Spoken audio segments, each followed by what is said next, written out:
ताजा घडामोडी पाहण्यासाठी आमच्या चॅनलला सबस्क्राईब करा, लाईक करा, शेअर करा आणि बेल आयकॉनला प्रेस करा. पुरी ठेचा जरांगे पाटलांच्या सभेत गुरुवारी होणार वाटप. हिंगोली. मराठा समाज आरक्षण देण्यात यावे या मागण्यासाठी 7 डिसेंबर रोजी हिंगोली औंढा रस्त्यावरील डिग्रस फाटा येथे मनोज जरांगे पाटील यांची सभा होणार आहे. या सभेसाठी येणाऱ्या बांधवांसाठी तब्बल 31 क्विंटल पुरी ठेचा तयार करण्याचे काम लाखर ग्रामस्थांनी सुरू केले आहे.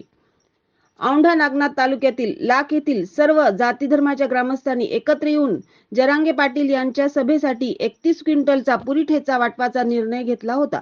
या अनुषंगाने मंगळवारपासून गावातील शेकडो महिला पुरुषांनी पुरी ठेचा तयार करण्याचे काम हाती घेतले आहे. यासाठी 31 क्विंटल आटा, 10 क्विंटल तेल, 4 क्विंटल मिरची, 1 क्विंटल लसण, 50 किलो जिरे असे सर्व साहित्य वापरण्यात आले आहे. 2 दिवसापासून सर्व गाव एकत्रित येऊन यासाठी मेहनत घेत आहे. बुधवारी पुरी ठेच्याचे पॉकेट करून रात्री सभास्थळी नेऊन ठेवण्यात येणार आहेत. यानंतर गुरुवारी 4 ठिकाणी अन्नछत्र लावून या अल्पोपहाराचे वाटप केले जाणार आहे.